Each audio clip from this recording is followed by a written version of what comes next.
ನಮಸ್ತೆ ಎಲ್ರಿಗೂ welcome back ನನ್ನ ಮತ್ತೊಂದು ವಿಡಿಯೋಗೆ. ಎಲ್ಲರೂ ಹೇಗಿದ್ದೀರಾ? ನಾನಂತೂ ಆರಾಮಾಗಿದ್ದೀನಿ. ನೀವೆಲ್ಲರೂ ಚೆನ್ನಾಗಿದ್ದೀರಾ, ಖುಷಿಯಾಗಿದ್ದೀರಾ, ಆರೋಗ್ಯವಾಗಿದ್ದೀರಾ ಅಂತ ಭಾವಿಸ್ತಾ ಇವತ್ತಿನ ವಿಡಿಯೋ ಶುರು ಮಾಡ್ತಾ ಇದ್ದೀನಿ. ನೀವೀಗ ನೋಡ್ತಾ ಇರೋದು ಭಾನುವಾರ ದಿನದ ವ್ಲಾಗ್. ನಾವೀಗ ಹೊರಗಡೆ ಹೊರಟಿದ್ದೀವಿ. ಪುಟ್ಟಮ್ಮ ಎಲ್ಲೋಗ್ತಿದ್ದೀವಿ ಇವಾಗ? ಯಾರಿಗೆ? ಪಪ್ಪಂಗೆ ಫೋನ್ ಕೊಡ್ಸಕ್ ಹೋಗಿ. ಯಾರು ಕೊಡ್ಸಕ್ ಪಪ್ಪಂಗೆ ಫೋನು?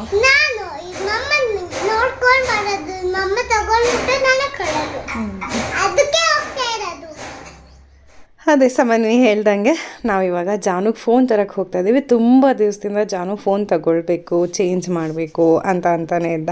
ಸೊ ಫೈನಲಿ ಇವತ್ತು ಹೋಗಿ ತೊಗೊಂಡು ಬರೋಣ ಅಂತ ಹೇಳಿ ಹೊರಟಿದ್ದೀವಿ. ಜಾನು ಎಲ್ಲ ಯಾವ ಥರ ಅಂತಂದರೆ ಯೂಶ್ವಲಿ ಫೋನ್ ಚೇಂಜ್ ಮಾಡೋದೇ ಇಲ್ಲ. ಒಂದು 5 ವರ್ಷ 6 ವರ್ಷ ಆದರೂ ಅದೇ ಫೋನಲ್ಲೇ ಓಡಿಸ್ತಾ ಇರ್ತಾನೆ. ನನಗೆ ಹಾಗಲ್ಲ. ನನಗೆ ಒಂದು 2 ವರ್ಷಕ್ಕೆ ಒಂದ್ಸಲಿ ಹೊಸ ಅಪ್ಡೇಟೆಡ್ ವರ್ಷನ್ ಬೇಕು. ಮತ್ತು ಕ್ಯಾಮ್ರಾ ಕ್ವಾಲಿಟಿ ಎಲ್ಲ ನಾನು ವೀಡಿಯೋ ಫೋನಲ್ಲೇ ಮಾಡೋದ್ರಿಂದ ಪ್ರತಿ ಒಂದು 2 ವರ್ಷಕ್ಕೆ ಚೇಂಜ್ ಮಾಡ್ಕೊಳ್ತಾನೆ ಇರ್ತೀನಿ. ಈ ಸಲ ಜಾನುಗೆ ತುಂಬ ವರ್ಷ ಆಯಿತು ಬೇಗ ಚೇಂಜ್ ಮಾಡಿ, ಕೆಲವೆಲ್ಲ ವರ್ಕೇ ಆಗ್ತಾ ಇರಲಿಲ್ಲ. ಹಾಗಾಗಿ ಬೈದು ಹೋಗಿ ತೊಗೊಂಡು ಬರೋಣ ಅಂಥೇಳಿ ಇವತ್ತು ಫೈನಲಿ ಹೋಗ್ತಾ ಇದ್ದೀವಿ. ನಮ್ಮನೆ ಸುಂದರಿ ನೋಡಿ, ಇದೇ ಈ ಮಕ್ಕಳು ಸ್ಟೈಲ್ ಮಾಡೋದು ಎಲ್ಲಿಂದ ಕಲ್ತ್ಬಿಡ್ತಾರೋ. ನಾನು ಜಾನು ಇಬ್ಬರೂ ಆ ಥರ ಎಲ್ಲ ಇದು ಹಾಕಿ ಶೇಡ್ಸ್ ಎಲ್ಲ ಹಾಕ್ಕೊಂಡು ಆ ಥರ ಎಲ್ಲ ಮಾಡಿದ್ದು ಕಮ್ಮಿನೇ. ಎಲ್ಲಾದರೂ ಹೊರಗಡೆ ಹೋಗೋದ ವೆಕೇಷನ್ ಹೋದಾಗ ಆ ಥರ ಹಾಕ್ಕೊಂಡಿರ್ತೀವಿ ಹೊರತು ಹಾಕ್ಕೊಳ್ಳಲ್ಲ. ಇವಳಂತೂ ಅದು ಎಲ್ಲಿ ನೋಡಿ ಕಲ್ತಿರ್ತಾಳೋ. ಎಲ್ಲರೂ ಹೊರಗೆ ಹೊರಟ್ರೆ ಸಾಕು ಶೇಡ್ಸ್ ಹಾಕ್ಕೊಳ್ಳೋದು, ಅದನ್ನು ತಲೆ ಮೇಲೆ ಹಿಂಗೆ ಹಾಕ್ಕೊಳ್ಳೋದು, ಎಲ್ಲ ಥರ ಸ್ಟೈಲು ಚಿಕ್ಕ ಮಕ್ಳು ಈ ವಯಸ್ಸಲ್ಲಿ ಬೇಗ ಕಲ್ತ್ಬಿಡ್ತಾರೆ ಅನ್ಸುತ್ತಪ್ಪ. ಸೊ ಯಾವ ಫೋನ್ ತೊಗೊಳಕ್ಕೆ ಹೋಗ್ತಾ ಇದೀವಿ ಅಂದರೆ OnePlus. ನಾವು ತುಂಬ ವರ್ಷದಿಂದ OnePlus ಫೋನೇ ಯೂಸ್ ಮಾಡ್ತಿರೋದು, ನಾನು ಜಾನು ಇಬ್ಬರೂ. ಸಿನ್ಸ್ OnePlus ಶೋರೂಮು MG ರೋಡಲ್ಲಿ ಇರೋದ್ರಿಂದ ಸರಿ ಫೋನ್ ತೊಗೊಳಕ್ಕೆ ಮುಂಚೆ ಹೇಗಿದ್ದರೂ MG ರೋಡ್ವರೆಗೂ ಹೋಗ್ತಾ ಇದ್ದೀವಲ್ಲ, ಅಲ್ಲೇ ನಾಗಾರ್ಜುನ ಹೋಟೆಲ್ಗೆ ಹೋಗಿ ಊಟ ಮಾಡಿಕೊಂಡು ಅದಾದಮೇಲೆ ಫೋನ್ ತೊಗೊಂಡು ವಾಪಸ್ ಬರೋಣ ಅಂತ ಡಿಸೈಡ್ ಮಾಡ್ಕೊಂಡ್ವಿ. ಸೊ ಇವಾಗ ಹೋಟ್ಲಲ್ಲಿ ಅಲ್ಲಿ ಹೋದ್ರಂತೂ ಒಂದು 15-20 ನಿಮಿಷ ಮಿನಿಮಮ್ ವೇಟಿಂಗ್ ಇರುತ್ತೆ. ಅದರಲ್ಲೂ ವೀಕೆಂಡ್ಸ್ ಹೋಗ್ಬಿಟ್ರಂತೂ ಸಿಕ್ಕಾಬಟ್ಟೆ ಜನಗಳು ಒಳ್ಳೆ ನೊಣ ಮುತ್ತದಂಗೆ ಮುತ್ಕೊಂಡಿರ್ತಾರೆ ಅಲ್ಲಿ ಹೋಟ್ಲಲ್ಲಿ. ಅಷ್ಟೊಂದು ರಶಲ್ಲಿ ಅಲ್ಲಿ ಹೋಗಿ ಒಂದು 15 ನಿಮಿಷಕ್ಕೆ ಆದಮೇಲೆ ಫೈನಲಿ ನಮ್ಮನ್ನ ಕರೆದ್ಮೇಲೆ ನಾವು ಯೂಶ್ವಲಿ ಹೋಟ್ಲಲ್ಲಿ ಜಾಸ್ತಿ ಪ್ರಿಫರ್ ಮಾಡೋದು ಆಂಧ್ರ ಸ್ಟೈಲ್ ಮೀಲ್ಸು. ಬಿಕಾಸ್ ಅದು ನಂಗೆ ತುಂಬ ಇಷ್ಟ ಆಗುತ್ತೆ. ಹಾಗಾಗಿ ಈ ಥರ ಆಂಧ್ರ ಸ್ಟೈಲ್ ಹೋಟೆಲ್ಸ್ ಎಲ್ಲಾದರೂ ಹತ್ತಿರ ಇದೆ ಅಂತಂದರೆ ಅಲ್ಲಿ ಹೋಗಿ ಊಟ ಮಾಡಿಕೊಂಡೇ ಮಿಕ್ಕಿದ ಕೆಲಸ ಮಾಡೋ ಥರ ಪ್ರತಿ ಸಲಿನೂ ನಾವು ಪ್ಲ್ಯಾನ್ ಮಾಡ್ಕೊಳ್ಳೋದು. ನನ್ನ ವೀಡಿಯೋಸ್ನ ರೆಗ್ಯುಲರಾಗಿ ನೋಡೋರಿಗೆ ಗೊತ್ತಿರುತ್ತೆ, ನಾನು ಆಂಧ್ರ ಸ್ಟೈಲ್ ಮೀಲ್ಸ್ ಅಂದರೆ ತುಂಬ ಇಷ್ಟ. ಆ್ಯಂಡ್ ನಾವು ಜಾಸ್ತಿ ಹೋಗೋದು ಈ ಆಂಧ್ರ ಸ್ಟೈಲ್ ರೆಸ್ಟೋರೆಂಟ್ಸ್ಗೆ ಅಂತಲೇ. ಮತ್ತೊಂದು ಈ ನಾಗಾರ್ಜುನ ಹೋಟ್ಲಲ್ಲಿ ತುಂಬ ಇಷ್ಟ ಆಗೋದಂದರೆ ಈ ಗೋಬಿ ಶೋಲೆ ಕಬಾಬ್ ಅಂತ ಸಿಗುತ್ತೆ, ಮತ್ತೊಂದು ಪನ್ನೀರ್ ಶೋಲೆ ಅಂತ ಸಿಗುತ್ತೆ. ತುಂಬ ಚೆನ್ನಾಗಿರುತ್ತೆ. ಅದನ್ನು ತಿನ್ನೋಕ್ಕೋಸ್ಕರನೇ ಅಕಸ್ಮಾತ್ ಆ ಕಡೆ MG ರೋಡ್ಗೆ ಹೋದರೆ ಖಂಡಿತವಾಗ್ಲೂ ನಾಗಾರ್ಜುನ ಹೋಟೆಲ್ ಹೋಗ್ತೇವೆ. ಊಟ ಎಲ್ಲ ಮುಗಿಸಿ OnePlus ಶೋರೂಮ್ಗೆ ಬಂದ್ವಿ. ಸೊ ಜಾನು ನೋಡ್ತಿದ್ದಾನೆ, ಮನೆಯಿಂದನೇ ನೋಡ್ಕೊಂಡು ಡಿಸೈಡ್ ಮಾಡ್ಕೊಂಡು ಹೋಗಿದ್ವಿ ಯಾವ ಫೋನ್ ತೊಗೊಳ್ಬೇಕು ಅಂತ ಹೇಳಿ. ಜಾನುಗೆ OnePlus 12 ಹೊಸ ಸೀರೀಸ್ ಬಂದಿದೆಯಲ್ಲ ಅದನ್ನು ತೊಗೊಳ್ಬೇಕು ಅಂತ ಇಷ್ಟ ಆಯಿತು. ಸೊ ಮನೇಲೇ ಎಲ್ಲ ನೋಡ್ಕೊಂಡು ಹೋಗಿರ್ತಾರೆ, ಆದ್ರೂ ಒಂದ್ಸಲಿ ಅಲ್ಲಿ ಹೋಗಿ ಎಲ್ಲ ಚೆಕ್ ಮಾಡಿ ತೊಗೊಳ್ಳೋಣ ಅಂತ ಹೇಳಿ ಹೋಗಿದ್ವಿ. ಮತ್ತು ನಾನಿಲ್ಲಿ OnePlusದು ಒಂದು ವಾಚ್ ನೋಡಿದೆ, OnePlus Watch 2 ಅಂತನೋ ಏನೋ. ಅದು ತುಂಬಾ ಚೆನ್ನಾಗಿತ್ತು, ನಂಗೆ ತುಂಬ ಇಷ್ಟ ಆಯಿತು. ಅದು ವಾಚಲ್ಲೇ ಕಾಲೆಲ್ಲ ರಿಸೀವ್ ಮಾಡ್ಬೋದು ಥರ ಎಲ್ಲ ಇತ್ತು. ಬಟ್ ಏನಂತಂದರೆ ಔಟ್ ಆಫ್ ಸ್ಟಾಕ್ ಇತ್ತು, ಹಾಗಾಗಿ ನನಗೆ ತೊಗೊಳಕ್ಕಾಗಲಿಲ್ಲ. ಅಲ್ಲೇ ಇದ್ದರೆ ನೋಡಿ ತೊಗೊಳ್ಬೋದು, ಆನ್ಲೈನಲ್ಲೆಲ್ಲ ನೋಡಿ ತೊಗೊಳೋದು ನಾವು ಮರೆತು ಹೋಗ್ತೀವಿ. ಅದಾದಮೇಲೆ ಅದ್ರ ಮೇಲೆ ಇಂಟ್ರೆಸ್ಟು ಕಮ್ಮಿ ಆಗೋಗುತ್ತೆ. ನೋಡಿದ ತಕ್ಷಣ ವಾವ್ ಚೆನ್ನಾಗಿದೆ ತೊಗೋಬೇಕು ಅಂತ ಅನಿಸುತ್ತೆ. ತೊಗೊಳ್ಬೇಕು ಅಂತ ಅನಿಸಿದ ತಕ್ಷಣ ತೊಗೊಂಡ್ರೆ ಪರವಾಗಿಲ್ಲ, ಆಮೇಲೆ ಅಂತಂದರೆ ಅದ್ರ ಮೇಲಿಂದ ಇಂಟ್ರೆಸ್ಟು ಕಮ್ಮಿ ಆಗಿಬಿಡುತ್ತೆ. So it's okay, next time ಯಾವಾಗಲಾದರೂ ವಾಚ್ ತೊಗೊಳ್ಳೋಣ. ಇವಾಗ ಸದ್ಯಕ್ಕೆ ಫೋನ್ ತಗೋ ಅಂತ ಹೇಳಿ ಜಾನು ಫೈನಲಿ OnePlus 12 ಫೋನ್ ತೊಗೊಂಡ. ಅಲ್ಲೇ ಅನ್ಬಾಕ್ಸ್ ಮಾಡಿ ಅದೆಲ್ಲ ಸೆಟ್ ಮಾಡಿ ಕೊಟ್ಬಿಡ್ತಾರೆ. ಸೊ ಹಾಗಾಗಿ ಕೂತಿದ್ದೀವಿ ಅವರೆಲ್ಲ ಸೆಟ್ ಮಾಡಿ ಕೊಡಲಿ ಅಂತ ಹೇಳಿ. ಸಮನ್ವಿ ಇಲ್ಲಿಂದ ಹೊರಟ ತಕ್ಷಣವೇ ಹೇಳ್ಕೊಂಡು ಹೊರಟಿದ್ಲು, ನಾನು ಪಪ್ಪಂಗೆ ಫೋನ್ ಕೊಡ್ಸೋದು ಅಂತ ಹೇಳಿ. ಸರಿ ಅಲ್ಲಿ ಫೋನ್ ತೊಗೊಂಡ ತಕ್ಷಣ ಅವಳ ಕೈಲೇ ಅದನ್ನೆಲ್ಲ ಓಪನ್ ಮಾಡಿಸಿದ್ದು. ಅದಾದಮೇಲೆ ಮಿಕ್ಕಿದ ಸೆಟ್ಟಿಂಗ್ಸ್ ಎಲ್ಲ ಮಾಡಿಕೊಂಡು ಎಲ್ಲ ಮುಗ್ದಾದ್ಮೇಲೆ ಹೊರಟಿದ್ದು ನಾವು. ಆ್ಯಕ್ಚುಲಿ ಎಕ್ಸ್ಚೇಂಜ್ ಮಾಡಿಕೊಂಡ್ರೆ ಇನ್ನೂ ಕಮ್ಮಿ ಆಗುತ್ತೆ. ಹಳೆ ಫೋನ್ಗೆ they'll pay you around 5-6 thousand. ಈಗ ಲೇಟೆಸ್ಟಾಗಿ ತೊಗೊಂಡಿದ್ದಂದರೆ 15,000ವರೆಗೂ ನಮಗೆ ಎಕ್ಸ್ಚೇಂಜ್ ಆಫರ್ ಇರುತ್ತೆ ಅಂತ ಹೇಳ್ತಾ ಇದ್ರು. ಈ ಫೋನ್ಸ್ ಎಲ್ಲ ಇವಾಗ ತುಂಬಾ ಕಾಮನ್ ಥರ ಆಗಿಬಿಟ್ಟಿದೆ. ಮೊದಲೆಲ್ಲ ಅಂದರೆ ನಾವು ಕಾಲೇಜ್ ಡೇಸಲ್ಲಿದ್ದಾಗ ಫಸ್ಟ್ ಫೋನ್ ತೊಗೊಂಡಾಗ ಎಷ್ಟು ಎಕ್ಸೈಟ್ಮೆಂಟ್ ಇತ್ತು. ಅದಾದಮೇಲೆ ಸ್ಮಾರ್ಟ್ ಫೋನ್ಸ್ ಬಂತು. ಸ್ಮಾರ್ಟ್ ಫೋನ್ ತೊಗೊಂಡಾಗ ಆ ಎಕ್ಸೈಟ್ಮೆಂಟ್, ಫಸ್ಟ್ ಸ್ಮಾರ್ಟ್ ಫೋನು, ಅದರಲ್ಲಿ ವಾಟ್ಸಪ್ಪು, ಕ್ಯಾಮ್ರಾ ಅದೆಲ್ಲ ಎಷ್ಟು ಚೆನ್ನಾಗಿತ್ತು ಅಂತ ಅನಿಸುತ್ತೆ. ಇವಾಗ ಹೊಸ ಫೋನ್ ತೊಗೊಂಡ್ರೆ ಖುಷಿ ಇರುತ್ತೆ, ಬಟ್ ಆ ಎಕ್ಸೈಟ್ಮೆಂಟ್ ಕಮ್ಮಿ ಆಗೋಗಿದೆಯೇನೋ ಅಂತ ಅನಿಸುತ್ತೆ ನನಗೆ. ಸೊ ಫೋನೆಲ್ಲ ತೊಗೊಂಡು ಅಲ್ಲೇ ಅನ್ಬಾಕ್ಸ್ ಮಾಡಿ ಸೆಟ್ ಎಲ್ಲ ಮಾಡಿಕೊಂಡು ಸೊ ಅಲ್ಲಿಂದ ಹೊರಟ್ವಿ. ಮನೆಗೆ ಹೊರಡೋಣ ಅಂತಲೇ ಅಂದ್ಕೊಂಡ್ವಿ. ಬಟ್ ಆನ್ ದ ವೇ ಜಾನು ನೀನೇನೋ ತುಂಬ ದಿವಸದಿಂದ ಕೇಳ್ತಿದ್ಯಲ್ಲ, ಸೊ ಫೈನಲಿ ಇವತ್ತು ಕೊಡಿಸ್ಬಿಡ್ತೀನಿ ಬಾ ಅಂತ ಹೇಳ್ತಿದ್ದೆ. ಸರಿ, ಇವತ್ತು ಫುಲ್ಲು ಒಂಥರ ಶಾಪಿಂಗ್ ಡೇ ಥರನೇ ಆಗೋಗಿತ್ತು. ಮಧ್ಯಾಹ್ನ ಆಲ್ಮೋಸ್ಟ್ 12:30 ಹೊರಟಿದ್ದು, ಸಂಜೆ ಮನೆಗೆ ಬಂದಿದ್ದೆ 5:30 6 ಗಂಟೆ ಆಗೋಗಿತ್ತು. ಸಂಜೆವರೆಗೂ ಬರೀ ಶಾಪಿಂಗಲ್ಲೇ ಇದ್ವಿ ನಾವು ಇವತ್ತು. ಹಲೋ. ಸೊ ನಿನ್ನೆ ಶಾಪಿಂಗ್ ಎಲ್ಲ ಹೋಗಿ ಬಂದ್ವಲ್ಲ, ಅದಾದ್ಮೇಲೆ ಮತ್ತೆ ವಿಡಿಯೋ ಮಾಡೋಕ್ಕೆ ಆಗಲಿಲ್ಲ. ಫೋನೆಲ್ಲ ತಗೊಂಡು ಮತ್ತೊಂದು ಐಟಮ್ ಶಾಪ್ ಮಾಡಿದೆ. ನನ್ನ ಫೇವ್ರೆಟ್, ತುಂಬ ದಿವಸದಿಂದ ಕೇಳ್ತಿದ್ದೆ ಅದು ಬೇಕು ಬೇಕು ಅಂತ ಹೇಳಿ ಜಾನು ಹತ್ರ. ಸೊ ಫೈನಲಿ ನಿನ್ನೆ ಮೊಬೈಲ್ ಎಲ್ಲ ಶಾಪ್ ಮಾಡಿ ಆಮೇಲೆ ಮನೆಗೆ ಬರ್ತಾ ಅದನ್ನು ಕೊಡಿಸಿದ್ದಾನೆ. ಏನದು ಅಂತ ತೋರಿಸ್ತೀನಿ. ಆದರೆ ಈಗ ಫಸ್ಟ್ ಅಡುಗೆ ಮಾಡ್ಬೇಡ ಅಂತ ಬಂದಿದ್ದೀನಿ. ಟೈಮ್ ಆಗೋಯ್ತು. ಮಧ್ಯಾಹ್ನದ ಊಟಕ್ಕೆ ನುಗ್ಗೆಕಾಯಿ ಉಪಯೋಗಿಸ್ಕೊಂಡು ಒಂದು ಕರಿ ಮಾಡಿದ್ದೀನಿ. ಮುಂಚೆನೂ ತುಂಬ ಹಿಂದೆ ಒಂದ್ಸಲಿ ಈ ರೆಸಿಪಿ ಶೇರ್ ಮಾಡಿದೆ.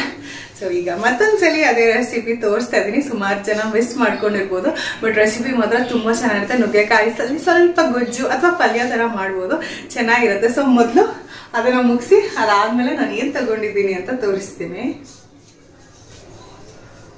ಆಕ್ಚುಲಿ ಮೊದಲನೇ ಸಲ ಡೇ ಲೈಟ್ ಅಲ್ಲಿ ಶೂಟ್ ಮಾಡ್ತಾ ಇದ್ದೀನಿ. ನನ್ನ ಕಿಚನ್ ಅಲ್ಲಿ ಯಾವಾಗ್ಲೂ ಲೈಟ್ ಹಾಕೊಂಡಿರ್ತೀನಿ. ಈಗ ಸಮ್ಮರ್ ಆಗಿರೋದ್ರಿಂದ ಇಲ್ಲಿ ಕಿಟಕಿ ಹತ್ರನೇ ತುಂಬಾ ಬಿಸಿಲು ಬರುತ್ತೆ ಇಷ್ಟೊತ್ತರ ಮಧ್ಯಾಹ್ನದ ಹೊತ್ತಲ್ಲಿ. ಸರಿ, ಸೊ ತುಂಬಾ ಬ್ರೈಟ್ ಆಗಿ ಚೆನ್ನಾಗಿ ಕಾಣ್ತಿತ್ತು. ಸರಿ, ಲೈಟ್ಸ್ ಬೇಡ, ಹಾಗೆ ಶೂಟ್ ಮಾಡೋಣ ಅಂತ ಹೇಳಿ ಮಾಡ್ತಾ ಇದ್ದೀನಿ. ಸೊ ನುಗ್ಗೆಕಾಯಿ ತರಿಸ್ಕೊಂಡಿದ್ದೆ, 5 ಇದೆ, ಅಷ್ಟು ಯೂಸ್ ಮಾಡಲ್ಲ. ಒಂದು 2 ರಿಂದ 3 ನುಗ್ಗೆಕಾಯಿ ಉಪಯೋಗಿಸ್ಕೊಂಡು ಮಾಡ್ತಾ ಇದ್ದೀನಿ. ಸರಿ, ಬನ್ನಿ ಹೇಗ್ ಮಾಡೋದು ಅಂತ ನೋಡೋಣ. ಮತ್ತೆ ನಿಮ್ಮೆಲ್ಲರ ರೆಸ್ಪಾನ್ಸ್ ಅಂತೂ ತುಂಬಾ ಚೆನ್ನಾಗಿತ್ತು. ನನಗೆ ಕಮೆಂಟ್ಸ್ ಓದಿ ತುಂಬಾ ಖುಷಿ ಆಗ್ತಿತ್ತು. ಪ್ರತಿಯೊಂದು ಕಮೆಂಟ್ ಓದಿದ್ರು ಖುಷಿ ಆಗ್ತಿತ್ತು. ತುಂಬಾ ಜನಕ್ಕೆ ನಿಮ್ಮ ಡೆಲಿವರಿ ಜರ್ನಿ, ನಿಮ್ಮ ಡೆಲಿವರಿ ಟೈಮ್ನ ಎಕ್ಸ್ಪೀರಿಯನ್ಸ್ ಹಾಗೆ ನೆನಪುಗಳು ಕಣ್ಮುಂದೆ ಬಂತು ಅಂತೆಲ್ಲ ಹೇಳಿದ್ರೆ ಅದು ಓದಿದಾಗ ನನಗೂ ತುಂಬಾ ಖುಷಿ ಆಯ್ತು. ಯಾವ್ದೋ ಒಬ್ರದ್ದು ಸವಿ ನೆನಪುಗಳನ್ನ ಮರುಕಳಿಸಿದ್ವಿ ಅನ್ನೋ ಒಂದು ಫೀಲಿಂಗ್ ಕೊಟ್ಟಾಗ ನಮಗೂ ಇನ್ನೂ ಚೆನ್ನಾಗಿ ಅನ್ಸುತ್ತೆ. ಬಿಕಾಸ್ ಆ ನೆನಪನ್ನ ಇದು ರಿಕಲೆಕ್ಟ್ ಮಾಡಿದಾಗ ಹೇಗೆ ಅನ್ಸುತ್ತೆ ಅದಂತ ಒಂದು ಫೀಲಿಂಗ್ ನನಗೆ ಗೊತ್ತು. ಸೊ ನಿಮಗೂ ಅದು ಬಂದಿದೆ ಅಂದಾಗ ಅದು ಇನ್ನೂ ಎಷ್ಟು ಚೆನ್ನಾಗಿರುತ್ತೆ ಅಂತ ಗೊತ್ತಾಗುತ್ತೆ. So thank you so much ನಿಮ್ಮೆಲ್ಲರ ರೆಸ್ಪಾನ್ಸ್ಗೆ.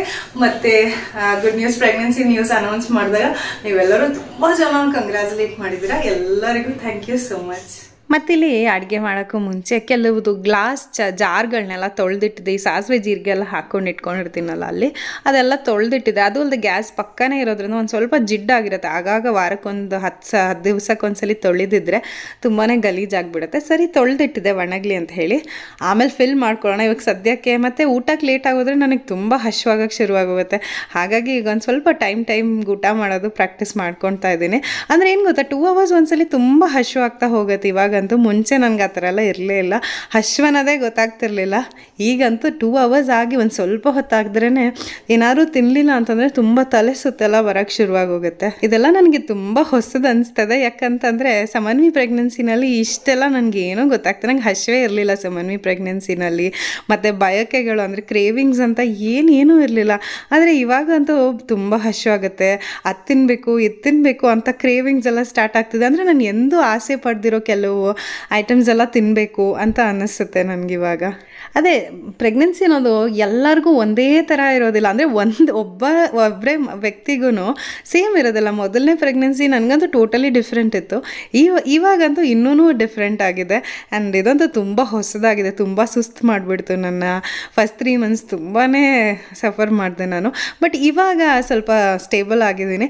ಆದರೂ ಹಶ್ವಂತೂ ತಡೆಯೋಕ್ಕಾಗ್ತಾನೆ ಇಲ್ಲ. I was never like this. ಹಶು ತುಂಬ ಹೊತ್ತು ತಡೀತಾ ಇದೆ. ಆ್ಯಂಡ್ ಮಧ್ಯಾಹ್ನದ್ದು ಒಂದು ಸ್ವಲ್ಪ ಆಚೆ ಈಚೆ ಆದರೆ ನಡೆಯೋದು. ಬಟ್ ಇವಾಗಂತೂ ಒಂಚೂರು ನಡೆಯೋದೇ ಇಲ್ಲ ಆ ಥರ. ಮೊನ್ನೆ ದಿನ ಡಾಕ್ಟರ್ ಚೆಕಪ್ಗೆ ಹೋದಾಗ ಅವ್ರು ಅದೇ ಹೇಳಿದ್ರು, ಕಾರ್ಬ್ಸ್ ಜಾಸ್ತಿ ತಿನ್ನಬೇಡ, ಅಂದರೆ ಅನ್ನ ರೊಟ್ಟಿ ಅಂಥದ್ದೆಲ್ಲ ಜಾಸ್ತಿ ತಿನ್ನಬೇಡ, ಪ್ರೋಟೀನ್ಸ್ ಇರೋ ಊಟಗಳು ಜಾಸ್ತಿ ತಿನ್ನು. ಕಾರ್ಬ್ಸ್ ಜಾಸ್ತಿ ತಿಂದರೆ ನಿನ್ನ ವೆಯ್ಟ್ ಜಾಸ್ತಿ ಆಗುತ್ತೆ. ಪ್ರೋಟೀನ್ಸು ಅದೆಲ್ಲ ಜಾಸ್ತಿ ತಿಂದರೆ ಮಗು ವೆಯ್ಟ್ ಜಾಸ್ತಿ ಆಗುತ್ತೆ. ಹಾಗಾಗಿ ಮನೇಲೇ ಆದಷ್ಟು ಹೆಲ್ದಿ ಪ್ರೋಟೀನ್ ಜಾಸ್ತಿ ಇರುವಂಥ ಊಟಗಳು ಮಾಡು.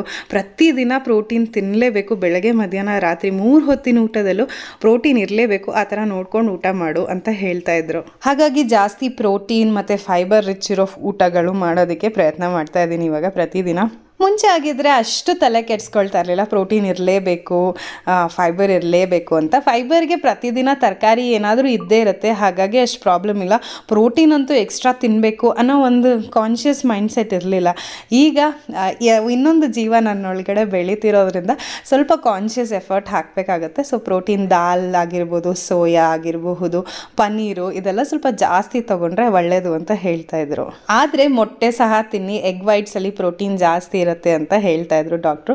ಸೊ ಆದಷ್ಟು ಪ್ರೋಟೀನ್ ರಿಚ್ ಇರೋ ಊಟಗಳನ್ನ ನಾನು ಇವಾಗ ನನ್ನ ಡಯಟಲ್ಲಿ ಇನ್ಕ್ಲೂಡ್ ಮಾಡೋಕ್ಕೆ ಪ್ರಯತ್ನ ಮಾಡ್ತಾ ಇದ್ದೀನಿ. ನುಗ್ಗೆಕಾಯಿ ಗೊಜ್ಜು ಮಾಡೋದಕ್ಕೆ ನಾನಲ್ಲಿ ನುಗ್ಗೆಕಾಯಿನ ಹೆಚ್ಕೊಂಡು ಬೇಯೋಕೆ ಇಟ್ಟಿದ್ದೀನಿ. ಸ್ವಲ್ಪ ನೀರು ಹಾಕಿ ನುಗ್ಗೆಕಾಯಿ ಒಂದು ಸ್ವಲ್ಪ ಚೆನ್ನಾಗಿ ಬೇಯೋವರೆಗೂ ನಾನಿಲ್ಲಿ ಸಮನ್ವಿಗೆ ಸ್ವಲ್ಪ ಡ್ರಾಯಿಂಗ್ ಪೇಂಟಿಂಗ್ ಮಾಡ್ತಾ ಇದ್ದಾಳೆ. ಪಾಪ ಅವಳು ಈ ಸಲ ವೆಕೇಷನಲ್ಲಿ ಎಲ್ಲೂ ಕರ್ಕೊಂಡು ಹೋಗೋಕ್ಕಾಗ್ತಿಲ್ಲ, ಬಿಕಾಸ್ ನಾನು ಕ್ಯಾರಿಯಿಂಗ್ ಇದ್ದೀನಿ, ಟ್ರಾವೆಲ್ ಮಾಡಬಾರ್ದು ಅನ್ನೋ ಒಂದು ದೃಷ್ಟಿಯಿಂದ ಅಷ್ಟೇ.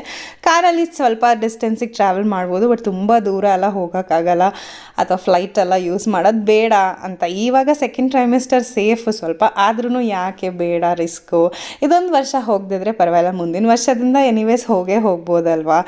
ಎಲ್ಲದಕ್ಕಿಂತ ಮಗು ಇಂಪಾರ್ಟೆಂಟ್ ಅಂತ ಹೇಳಿ ಸಮನ್ವಿಗೆ ಮನೇಲೇ ಸ್ವಲ್ಪ ಆದಷ್ಟು ಆ್ಯಕ್ಟಿವಿಟೀಸ್ ಮಾಡಿಸೋದು. ಅವಳಿಗೆ ಇಷ್ಟವಾಗಿರೋ ಪೇಂಟಿಂಗ್ ಆಗಿರ್ಬೋದು, ಡ್ರಾಯಿಂಗ್ ಆಗಿರ್ಬೋದು, ಅದು ಕೆಲವು ಆ್ಯಕ್ಟಿವಿಟೀಸ್ ಎಲ್ಲ ಇರುತ್ತೆ, ಅದನ್ನೆಲ್ಲ ಮಾಡಿಸ್ತಾ ಇರ್ತೀನಿ ಬೆಳಗ್ಗೆ ನಾನು ಫ್ರೀ ಇದ್ದಾಗ. ಅಥವಾ ಅಡುಗೆ ಮಾಡ್ತಿರ್ಬೇಕಾದ್ರೆ ಮಧ್ಯ ಬಂದು ಈ ಥರ ಎಲ್ಲ ಡ್ರಾ ಮಾಡಿಕೊಟ್ರೆ ನೀಟಾಗಿ ಪೇಂಟ್ ಮಾಡ್ಕೊಂಬಿಡ್ತಾಳೆ ಅವಳೇನೆ. ಸಮನ್ವಿದು ಫಸ್ಟ್ ಸಮ್ಮರ್ ವೆಕೇಷನು. ತುಂಬ ಜನ ಕೇಳ್ತಾ ಇದ್ದೀರಾ ಸಮನ್ವಿಗೆ ಎಷ್ಟು ವರ್ಷ ಅಂತೇಳಿ. ಸಮನ್ವಿಗೆ ಈಗ 3 ವರ್ಷ. ಲಾಸ್ಟ್ ಅಕಾಡೆಮಿಕ್ ಇಯರ್ ಅವಳು ಪ್ಲೇ ಗ್ರೂಪಲ್ಲಿದ್ಲು, ಈ ವರ್ಷ ನರ್ಸರಿಗೆ ಹೋಗ್ತಾ ಇದ್ದಾಳೆ. ಗೌರ್ಮೆಂಟ್ ರೂಲ್ಸ್ ಪ್ರಕಾರ ಫಸ್ಟ್ ಸ್ಟ್ಯಾಂಡರ್ಡ್ ಹೋಗೋ ಅಷ್ಟರಲ್ಲಿ ಮಗುಗೆ 6 ವರ್ಷ ತುಂಬಿರಬೇಕಂತೆ. ಬಟ್ ಸಮನ್ವಿ ಜುಲೈಯಲ್ಲಿ ಹುಟ್ಟಿರೋದ್ರಿಂದ ಅವಳಿಗೆ ಏಜ್ ಒಂದು 2-3 ತಿಂಗಳಿಂದ ಕಂಪ್ಲೀಟ್ ಆಗೋದಿಲ್ಲ, ಹಾಗಾಗಿ ಪರವಾಗಿಲ್ಲ. ಆಮೇಲೆ ಏನಾದರೂ ಸ್ಟ್ರಿಕ್ಟ್ ರೂಲ್ಸ್ ಮಾಡಿ ಸೇರಿಸ್ಕೊಳ್ಳೋದಿಲ್ಲ, 2-3 ತಿಂಗಳು ಇದಾಗಿದ್ರು ಅಂತ ಹೇಳಿಬಿಡ್ತಾರೋ, ಆವಾಗ ಮತ್ತೆ ಕಿಂಡರ್ ಗಾರ್ಡನ್ ರಿಪೀಟ್ ಮಾಡೋದಕ್ಕಿಂತ ಇವಾಗ ಪ್ಲೇ ಗ್ರೂಪಿಂದನೇ ಶುರು ಮಾಡೋಣ ಅಂತ ಹೇಳಿ ಅವಳನ್ನ ಪ್ಲೇ ಗ್ರೂಪಿಂದನೇ ಹಾಕಿರೋದು. ಮತ್ತು ಇಲ್ಲಿ ನುಗ್ಗೆಕಾಯಿ ಗೊಜ್ಜು ಮಾಡ್ಕೊಳ್ಳೋದಕ್ಕೆ ಮೊದಲು ಒಂದು ಸ್ವಲ್ಪ ಕಡಲೆ ಬೀಜ ಹುರ್ಕೊಳ್ತಾ ಇದ್ದೀನಿ. ತುಂಬ ಬೇಗ ಮಾಡ್ಬೋದು, ತುಂಬ ಹೊತ್ತು ಹಿಡಿಯತ್ತೆ ಅಂತಲೂ ಏನಿಲ್ಲ. ಮನೇಲಿ ಕಾಯಿ ತುರಿ ಮತ್ತು ಕಡಲೆ ಬೀಜ ಇದ್ದರೆ ಇದೆರಡು ಒಂದು ಸ್ವಲ್ಪ ಬೇಕಾಗತ್ತೆ. ಸೊ ಮೊದಲಿಗೆ ಒಂದು ದಪ್ಪ ತಳ ಇರೋ ಪಾತ್ರೆ ಅಥವಾ ಬಾಣಲೆ ಏನಾದರೂ ಇಟ್ಕೊಂಡು ಎಣ್ಣೆ ಒಂದು ಸ್ವಲ್ಪ ಕಾದ್ಮೇಲೆ ಸಾಸಿವೆ, ಅದಾದಮೇಲೆ ಕರಿಬೇವು, ಒಂದು ಸ್ವಲ್ಪ ಬೆಳ್ಳುಳ್ಳಿ, ಅದಾದಮೇಲೆ ಈರುಳ್ಳಿ, ಕರಿಬೇವು ಇಷ್ಟನ್ನು ಹಾಕ್ಕೊಂಡು ಒಂದು ಸ್ವಲ್ಪ ಬಾಡಿಸ್ಕೊಳ್ತಾ ಇರಬೇಕು. ಇದು ಸ್ವಲ್ಪ ಹೊಸ ಥರ ರೆಸಿಪಿ. ನುಗ್ಗೆಕಾಯಲ್ಲಿ ಯೂಶಲಿ ರಸಮ್ ಮಾಡ್ತಾರೆ, ಸಾಂಬಾರು ಮಾಡ್ತಾರೆ. ಈ ಥರ ಗೊಜ್ಜು ಸ್ವಲ್ಪ ರೇರ್, ಎಲ್ಲ ಕಡೆ ಮಾಡೋದಿಲ್ಲ. ನುಗ್ಗೆಕಾಯಲ್ಲಿ ಪಲ್ಯ ಸಹ ಮಾಡ್ತಾರೆ, ಅದು ಕೂಡ ಚೆನ್ನಾಗಿರುತ್ತೆ. ಬಟ್ ಈ ಥರ ಗೊಜ್ಜು ರುಚಿಯಾಗಿರುತ್ತೆ, ಅನ್ನದ ಜೊತೆ ಕೂಡ ತಿನ್ಬೋದು. ನೀವು ಚಪಾತಿ ಜೊತೆ ಸ್ವಲ್ಪ ಗ್ರೇವಿ ಥರ ಮಾಡಿಕೊಂಡ್ರೆ ಚಪಾತಿ ಜೊತೆ ಸಹ ತಿನ್ಬೋದು. ಈರುಳ್ಳಿ ಒಂಚೂರು ಕೆಂಪಾಗಿದೆ ಅಂತ ಅಂದಾಗ ಇದಕ್ಕೆ ಅಚ್ಕಾರದ ಪುಡಿ, ಧನಿಯಾ ಪುಡಿ ಹಾಕ್ಕೊಳ್ಬೇಕು. ನಾನಿಲ್ಲಿ ಅಚ್ಕಾರದ ಪುಡಿ, ಧನಿಯಾ ಪುಡಿ ಎರಡು ಮಿಕ್ಸ್ ಮಾಡಿ ಇಟ್ಕೊಂಡಿರೋದ್ರಿಂದ ಒಂದೇ ಸಲ ಹಾಕ್ತಾಯಿದ್ದೀನಿ. ಸೊ ಇದಕ್ಕೆ ಸ್ವಲ್ಪ ನಿಮ್ಗೆ ಎಷ್ಟು ಖಾರ ಬೇಕೋ ಅಷ್ಟು ತಕ್ಕಂತೆ ಅಚ್ಕಾರದ ಪುಡಿ, ಧನಿಯಾ ಪುಡಿ ಹಾಕ್ಕೊಂಡು ಒಂದು 2 ನಿಮಿಷ ಹುರ್ಕೊಂಡು, ಅದಾದಮೇಲೆ ಬೇಯಿಸಿಟ್ಕೊಂಡಿರೋ ನುಗ್ಗೆಕಾಯಿ ಇರುತ್ತಲ್ಲ ಅದನ್ನು ನೀರು ಸಮೇತ ಹಾಕ್ಕೊಳ್ಬೇಕು. ನಾನು ಬೇಯಿಸ್ಕೊಳ್ಬೇಕಾದ್ರೆ ಒಂದು ಸ್ವಲ್ಪ ಉಪ್ಪು ಹಾಕಿ ಬೇಯಿಸ್ಕೊಂಡಿರ್ತೀನಿ. ನೀರು ಸಮೇತ ಹಾಕ್ಕೊಂಡು ಒಂದು 2 ನಿಮಿಷ ಬಾಡಿಸ್ಕೊಂಡು, ಅದಾದಮೇಲೆ ಇದು ಕಾಯಿನ ಚೆನ್ನಾಗಿ ನುಣ್ಣಗೆ ರುಬ್ಬಿಟ್ಕೊಂಡಿದ್ದೀನಿ, ಬೇರೆ ಏನೂ ಹಾಕ್ಕೊಂಡಿಲ್ಲ. ಕಾಯಿ ತುರಿ ಒಂದು ಸ್ವಲ್ಪ ನೀರು ಹಾಕ್ಕೊಂಡು ನುಣ್ಣಗೆ ರುಬ್ಬಿಟ್ಕೊಂಡಿದ್ದೀನಿ. ಅದು ಗಟ್ಟಿಯಾಗಿರುತ್ತಲ್ಲ ಪೇಸ್ಟು, ಸೊ ಸ್ವಲ್ಪ ನೀರು ಹಾಕ್ಕೊಂಡು ಮತ್ತೊಮ್ಮೆ ಎಲ್ಲದನ್ನು ಮಿಕ್ಸ್ ಮಾಡ್ಕೊಳ್ಬೇಕು. ಉಪ್ಪು ಇದಕ್ಕೆ ಸ್ವಲ್ಪ ನೋಡ್ಕೊಂಡು ಹಾಕ್ಕೊಳ್ಳಿ, ಯಾಕಂತಂದರೆ ನುಗ್ಗೆಕಾಯಿ ಬೇಯಿಸ್ಕೊಳ್ಬೇಕಾದ್ರೆ ಸ್ವಲ್ಪ ಉಪ್ಪು ಹಾಕಿ ಬೇಯಿಸ್ಕೊಂಡಿರ್ತೀವಿ. ಮತ್ತು ಮಸಾಲೆ ಎಲ್ಲ ಎಕ್ಸ್ಟ್ರಾ ಹಾಕಿದಾಗ ಒಂಚೂರು ಎಕ್ಸ್ಟ್ರಾ ಬೇಕಾಗಬಹುದು ಅಷ್ಟೇ. ಮತ್ತು ಜಾಸ್ತಿ ಹಾಕ್ಬಿಟ್ರೆ ತಿನ್ನೋಕ್ಕಾಗಲ್ಲ, ಚೆನ್ನಾಗಿರಲ್ಲ. ಹಾಗಾಗಿ ಉಪ್ಪು ಒಂಚೂರು ನೋಡ್ಕೊಂಡು ಹಾಕ್ಕೊಳ್ಳಿ. ಮತ್ತು ಅರಿಶಿನ ಆಗಲೇ ಹಾಕಬೇಕಾಯ್ತು, ಅಚ್ಕಾರದ ಪುಡಿ, ಧನಿಯಾ ಪುಡಿ ಹಾಕಿದಾಗಲೇ ಒಂದು ಸ್ವಲ್ಪ ಅರಿಶಿನ ಹಾಕ್ಕೊಂಬಿಡಿ. ನಂಗೆ ಆಗ ಮರ್ತೋಯ್ತು ಅಂತ ಹೇಳಿ ಈಗ ಹಾಕ್ಕೊಳ್ತಾ ಇದ್ದೀನಿ. ಸ್ವಲ್ಪ ಗಟ್ಟಿ ಆಯಿತು ಅನಿಸ್ತು, ಹಾಗಾಗಿ ಇನ್ನೊಂದು ಸ್ವಲ್ಪ ನೀರು ಹಾಕ್ಕೊಂಡು ಕುದಿಸ್ಕೊಳ್ತಾ ಇದ್ದೀನಿ. ಇದೊಂದು 2 ನಿಮಿಷ ಕುದಿಬೇಕು. ಅಚ್ಕಾರದ ಪುಡಿ ಎಲ್ಲ ಹಾಕಿರೋದ್ರಿಂದ ಆ ಮಸಾಲೆ ಒಂದು ಸ್ವಲ್ಪ ಬೇಯೋವರೆಗೂ ಒಂಚೂರು ಒಂದು 2ರಿಂದ 5 ನಿಮಿಷದವರೆಗೂ ಕುದಿಸ್ಕೊಳ್ಬೇಕು. ನಾನು ಒಂಚೂರು ಉಪ್ಪು ಕಮ್ಮಿ ಆಗಿದೆ ಅನಿಸ್ತು, ಹಾಗಾಗಿ ಒಂಚೂರು ಉಪ್ಪು ಹಾಕ್ಕೊಂಡು ಮತ್ತೆ ಮಿಕ್ಸ್ ಮಾಡಿಕೊಂಡು ಕುದಿಸ್ಕೊಳ್ತಾ ಇದ್ದೀನಿ. ಇದು ಕುದ್ದು ಇನ್ನೇನು ಆರಿಸ್ಬೇಕು ಅನ್ನೋ ಸಮಯದಲ್ಲಿ ಕಡಲೆ ಬೀಜ ಪುಡಿ ಮಾಡಿಟ್ಕೊಂಡಿರ್ತೀವಲ್ಲ, ಶುರುನಲ್ಲಿ ಹುರ್ಕೊಳ್ತೀವಲ್ಲ, ಅದನ್ನು ಪುಡಿ ಮಾಡಿಟ್ಕೊಂಡಿರಬೇಕು. ಅದನ್ನು ಕಡೆಯಲ್ಲಿ ಹಾಕಿ ಚೆನ್ನಾಗಿ ಒಂದ್ಸಲಿ ಮಿಕ್ಸ್ ಮಾಡಿ. ತುಂಬ ಗಟ್ಟಿ ಆಯಿತು ಅಂತಂದರೆ ಬೇಕಾದ್ರೆ ನೀವು ಒಂಚೂರು ನೀರು ಹಾಕ್ಕೊಳ್ಬೋದು. ತುಂಬ ಗಟ್ಟಿ ಆದರೆ ಸ್ವಲ್ಪ ಪಲ್ಯ ಥರ ಅನಿಸುತ್ತೆ. ಸ್ವಲ್ಪ ಗ್ರೇವಿ ಇದ್ದರೆ ಅನ್ನದ ಜೊತೆ ಅಥವಾ ಚಪಾತಿ ಜೊತೆ ಚೆನ್ನಾಗಿರುತ್ತೆ. ಸೊ ಇದನ್ನೆಲ್ಲ ಕೂಡಿಸ್ಕೊಂಡು ಒಂದು 2 ನಿಮಿಷ ಕುದಿಸಿ ಗ್ಯಾಸ್ ಆಫ್ ಮಾಡಿಬಿಡಬೇಕು. ನನಗಿಲ್ಲಿ ಕಡಲೆ ಬೀಜ ಹಾಕಿದ್ಮೇಲೆ ಸ್ವಲ್ಪ ಗಟ್ಟಿ ಆಯ್ತೇನೋ ಅಂತ ಅನಿಸ್ತು. ಹಾಗಾಗಿ ಒಂದು ಅರ್ಧ ಲೋಟದಷ್ಟು ನೀರು ಹಾಕಿ ಮತ್ತೊಮ್ಮೆ ಮಿಕ್ಸ್ ಮಾಡಿಕೊಂಡು ಒಂದು 2 ನಿಮಿಷ ಕುದಿಸ್ಕೊಂಡು ಆರಿಸ್ತಾ ಇದ್ದೀನಿ. ನಿಮಗೂ ಒಂದು ಸ್ವಲ್ಪ ಗ್ರೇವಿ ಥರ ಬೇಕಂದರೆ ಈ ಥರ ನೀರು ಹಾಕ್ಕೊಂಡು ಅಡ್ಜಸ್ಟ್ ಮಾಡ್ಕೊಳ್ಳಿ. ಇಲ್ಲ ಅಂತಂದರೆ ಗಟ್ಟಿಯಾಗಿ ಪಲ್ಯ ಥರ ಇದ್ರೇನು ಅಡ್ಡಿಲ್ಲ, ಚೆನ್ನಾಗೇ ಇರುತ್ತೆ. ಇದು ನುಗ್ಗೆಕಾಯಿ ಹೋಳು ತಿನ್ಬೇಕಾರಂತ ಅದು ಎಷ್ಟು ಚೆನ್ನಾಗಿರುತ್ತೆ ಗೊತ್ತಾ. ಮಸಾಲೆ ಎಲ್ಲ ಹಿಡ್ದಿರುತ್ತೆ, ತುಂಬಾ ರುಚಿಯಾಗಿರುತ್ತೆ ಮತ್ತು ಗ್ರೇವಿ ಕೂಡ ತುಂಬಾ ರುಚಿಯಾಗಿರುತ್ತೆ. ಬಿಸಿ ಬಿಸಿ ಅನ್ನದ ಜೊತೆ ಅಂತೂ ಇನ್ನೂ ಸೂಪರಾಗಿರುತ್ತೆ ಇದು. ಒಂದ್ಸಲ ನೀವು ಕೂಡ ಟ್ರೈ ಮಾಡಿ ನೋಡಿ, ನಿಮಗೂ ಸಹ ಇಷ್ಟ ಆಗ್ಬೋದು ಅಂತ ಅನಿಸುತ್ತೆ. ಅಡುಗೆ ಎಲ್ಲ ಮುಗಿಸಿ ಫೈನಲಿ ನಿಮಗೆ ತೋರಿಸ್ಬೇಕು ಅಂತ ಇದ್ನಲ್ವ, ಅದೇ ಮಿಕ್ಸಿ. ಪ್ರೀತಿ ಝೋಡಿಯಾಕ್ ನನ್ನ ಫೇವ್ರೆಟ್ ಮಿಕ್ಸಿ. ತುಂಬ ದಿವಸದಿಂದ ಅಂದ್ಕೊಳ್ತಿದ್ದೆ ಈಗಿರೋ ಪ್ರೆಸ್ಟೀಜ್ ಮಿಕ್ಸಿ ನನಗೆ ಅಷ್ಟು ಇಷ್ಟನೇ ಆಗ್ತಿರ್ಲಿಲ್ಲ, ತುಂಬ ತೊಂದರೆ ಕೊಡ್ತಾಯಿತ್ತು. ಹಾಗಾಗಿ ಹೊಸ ಪ್ರೀತಿ ಝೋಡಿಯಾಕ್ ಮಿಕ್ಸಿ ತೊಗೊಂಡು ಬಂದೆ. ತುಂಬ ದಿವಸದಿಂದ ಕೇಳ್ತಿದ್ನಲ್ವ ಜಾನು ಹತ್ರ, ನನಗೆ ಈ ಹಳೆಯ ಮಿಕ್ಸಿನ ಏನು ಮಾಡೋದು ಅಂತ ಸಮಸ್ಯೆ ಇತ್ತು. ಯಾರಿಗಾದ್ರೂ ಕೊಟ್ಟರೆ ಆಯಿತು, ಮನೆ ಹತ್ರನೋ ಇಲ್ಲ ಯಾರಿಗೆ ಬೇಕೋ ಹೂಸ್ ಇನ್ ನೀಡ್ ಅವ್ರಿಗೆ ಕೊಟ್ಬಿಡೋಣ, ತಗೋ ಹೊಸದು ಅಂತ ಹೇಳ್ತಾ ಇದ್ರು. ಸರಿ ಅಂತ ಹೇಳಿ ಈಗ ಈ ಮಿಕ್ಸಿ ತೊಗೊಂಡಿದ್ದೀನಿ. ತುಂಬಾ ಚೆನ್ನಾಗಿರುತ್ತೆ ಇದು. ಫುಡ್ ಪ್ರಾಸೆಸರ್ ಆ್ಯಕ್ಚುಲಿ ಇದು. ಮಿಕ್ಸಿ ಜಾರ್ಗಳೆಲ್ಲ ಏನಿರುತ್ತೆ ಅದೆಲ್ಲ ಮಾಮೂಲಿ, ಆದರೆ ಎಕ್ಸ್ಟ್ರಾ ಇದೊಂದು ಫುಡ್ ಪ್ರಾಸೆಸರ್. ಇದರಲ್ಲಿ ಇದೇನು ಜಾರ್ ತೋರಿಸ್ತಾ ಇದ್ದೀನಿ, ಇದರಲ್ಲಿ ಹಿಟ್ಟು ಕಲಿಸ್ಬೋದು, ಅಂದರೆ ಚಪಾತಿ ಹಿಟ್ಟು ಕಲಿಸ್ಕೋಬೋದು ಮತ್ತು ತುರ್ಕೊಳ್ಬೋದು. ಕ್ಯಾರೆಟು, ಬೀಟ್ರೂಟು, ಏನಾದರೂ ತುರಿಯೋ ಅಂಥ ಐಟಮ್ಸ್ ಏನಿದ್ರು ಇದರಲ್ಲಿ ತುರಿಬೋದು ಮತ್ತು ಹೆಚ್ಕೊಳ್ಬಹುದು. ಈರುಳ್ಳಿನ ಸಣ್ಣ ಸಣ್ಣದಾಗಿ ಉದ್ದುದ್ದಕ್ಕೆ ಹೆಚ್ಕೊಳ್ಬಹುದು. ಸುಮಾರು ಕೆಲಸಗಳು ಮಾಡುತ್ತೆ. ಸೊ ನಾನು ಅದೇ ಅಂದ್ಕೊಳ್ತಿದ್ದೆ, ಅಯ್ಯೋ ಇದನ್ನು ತೊಗೊಳ್ತೀನಿ ಅಂತ ಗೊತ್ತಿದ್ರೆ ಚಾಪರೇ ತೊಗೊಳ್ತಾ ಇರಲಿಲ್ಲ ಜಾನು, ಸುಮ್ಮನೆ 1,500 ರೂಪಾಯಿ ವೇಸ್ಟ್ ಮಾಡಿಬಿಟ್ಟೆ ಅಂತ ಹೇಳ್ತಾ ಇದ್ದೆ. ಬಟ್ ಚಾಪರ್ ಇಮಿಡಿಯೇಟಾಗಿ ಯೂಸ್ ಮಾಡ್ಬೋದು. ಆದರೆ ಫುಡ್ ಪ್ರಾಸೆಸರ್ ಏನಂತಂದರೆ ಜಾಸ್ತಿ ಕ್ವಾಂಟಿಟಿನಲ್ಲಿ ಹೆಚ್ಕೊಳ್ಬೇಕಂದ್ರೆ ಅದು ಬೇಕಾಗುತ್ತೆ. ಸೊ ನೋಡಿ ಇಲ್ಲಿ ಫೈನಲಿ ನನ್ನ ಪ್ರೀತಿ ಝೋಡಿಯಾಕ್ ಮಿಕ್ಸಿ ಇಲ್ಲಿದೆ. ಸೊ 5 ಥರ ಜಾರ್ ಇರುತ್ತೆ. ತುಂಬಾ ಚೆನ್ನಾಗಿದೆ. ನಾನು ಇದನ್ನು ಮುಂಚೆ ಯೂಸ್ ಮಾಡಿದ್ದೆ ತುಂಬ ವರ್ಷ, ಹಾಗಾಗಿ ಮತ್ತೆ ಇದನ್ನೇ ತೊಗೊಂಡೆ. ತುಂಬ ಖುಷಿ ಆಯಿತು ಇದು ತೊಗೊಂಡಿದ್ದು. ಮತ್ತು ಇದು ಹೇಗೆ ವರ್ಕ್ ಆಗುತ್ತೆ ಮತ್ತು ಇದರಲ್ಲಿ ಏನೆಲ್ಲ ಚಾಪ್ ಮಾಡ್ಬೋದು, ಯಾವ್ಯಾವ ಥರ ಚಾಪ್ ಮಾಡ್ಬೋದು ಅಂತೆಲ್ಲ ನಿಮಗೆ ಮುಂದಿನ ವೀಡಿಯೋನಲ್ಲಿ ನಾನು ತೋರಿಸ್ತೀನಿ, ಆಯಿತಾ. ಮತ್ತೀಗ ವೀಡಿಯೋನ ಇಲ್ಲೇ ಎಂಡ್ ಮಾಡೋ ಸಮಯ ಸಹ ಬಂದಿದೆ. ಥ್ಯಾಂಕ್ ಯು ಸೋ ಮಚ್ ವಿಡಿಯೋನ ಕಡೆ ತನಕ ನೋಡಿದ್ದಕ್ಕೆ. ಹೀಗೆ ನಿಮ್ಮ ಸಪೋರ್ಟ್ ಸದಾ ನನ್ನ ಜೊತೆ ಇರಲಿ. ಮತ್ತು ವಿಡಿಯೋ ಹೇಗೆ ಅನಿಸ್ತು ಅಂತ ಕಮೆಂಟ್ಸಲ್ಲಿ ತಿಳಿಸಿ. ಮತ್ತು ಈ ವಿಡಿಯೋ ಇಷ್ಟ ಆಗಿದ್ರೆ ದಯವಿಟ್ಟು ಲೈಕ್ ಮಾಡಿ, ಆಯಿತಾ. ಸಿಗ್ತೀನಿ ಮತ್ತೆ ನಿಮ್ಮೆಲ್ಲರಿಗೂ ಮುಂದಿನ ವೀಡಿಯೋನಲ್ಲಿ. ಅಂಟಿಲ್ ದೆನ್ ಟೇಕ್ ಕೇರ್, ಬಾಯ್.